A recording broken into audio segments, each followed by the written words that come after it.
Ever since humanity learned to observe the earth, plants have accompanied our sorrows, cures, and hopes.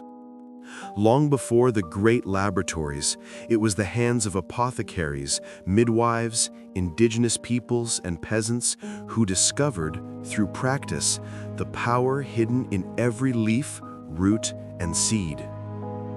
Over time, part of that knowledge was silenced, forgotten, or swallowed by the haste of a world that learned to buy synthetic pills, but unlearned how to cultivate its own remedies. The BotaniCura app is born as a global digital laboratory dedicated to rescuing, organizing, and democratizing access to scientific knowledge about medicinal plants. Here, tradition and science walk side by side. Ancestral knowledge dialogues with academic articles, clinical data, and new research technologies. This documentary series is part of that movement to tell stories, recover memories, defend the forests, and value those who care for life with plants. In today's episode, we invite you to walk with us through another chapter of this journey. The Genocide of the Apothecaries, the hidden history of the Malleus Maleficarum. My name was lost in the smoke of the bonfires. I was a midwife, a root healer, a curer of the poor. I learned from my mother, who had learned from her mother. The leaf that lowers fever, the root that eases cramps, the tea that protects the child in the womb.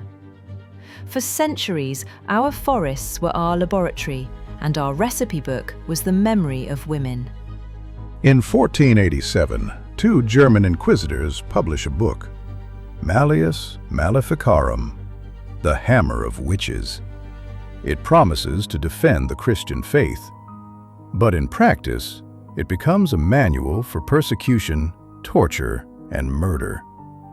In its pages, woman is described as weak, carnal, and inclined to evil.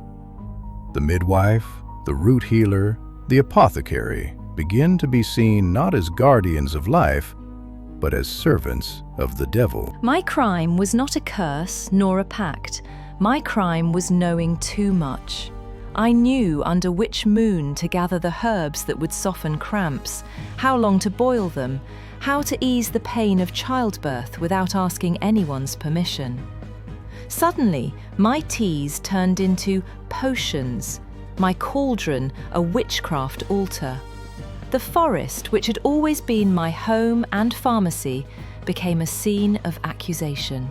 Guided by this hammer, civil and ecclesiastical courts gain a detailed blueprint: how to arrest, how to interrogate, when to torture, how to extract confessions. Rumors become evidence. The word of a neighbor is worth more than the life of the accused. There is no precise count of victims, but historians estimate that between 40 and 60,000 people were executed in the wave of witchcraft trials. 3 out of every 4 were women. Many of these victims were apothecaries, midwives, guardians of knowledge about herbs and feminine body care. When the fire rose, it didn't just burn my body. It also burned everything I knew about the plants growing around the village. While Western Europe transformed apothecaries into witches, the Christian East experienced a very different scenario. Orthodox churches neither adopted the Malleus Maleficarum nor created an inquisition on the Roman model. In many villages across Ukraine, Belarus, and Russia, women who knew herbs continued to be sought after and respected as part of community life. This comparison reminds us that the massacre of apothecaries in Europe was not inevitable. It was the result of political and religious choices rooted in a specific model of Western pseudo-Christianity. By eliminating the women who guarded the knowledge of millennial curative plants, a large part of Europe's ecological memory was also destroyed. Today, centuries later, science is still crawling, trying to rediscover the value of natural pharmacopoeia. Meanwhile, forests full of Earth's remedies continue to be cut down. To make way for monocultures, pastures, roads, and cities. Every tree that falls can take with it a cure we will never know. Without the original communities, guardians of ancestral knowledge, who are gradually swallowed by the modern society that surrounds them, the forgetting of millennial natural medicine spreads along with the flames of deforestation. Those who burned my apothecary sisters are the ancestors of those who today set fire to and destroy the forests where our descendants learned the earth's cure, driven by greed without respecting sustainable development. Reading the Malleus Maleficarum today is looking into a cracked mirror of our history. What they called witchcraft was often just care, artisanal science, and love for life.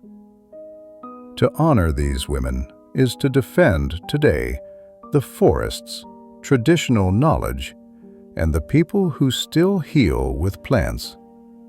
Because every time an apothecary woman was silenced, and every time a forest continues to be cut down today, a piece of our common memory is burned anew.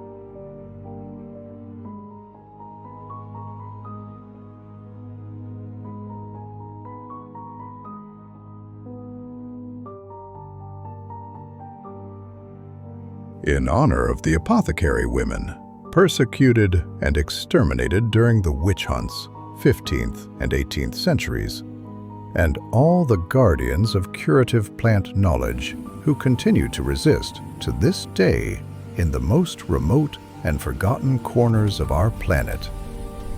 BotaniCura App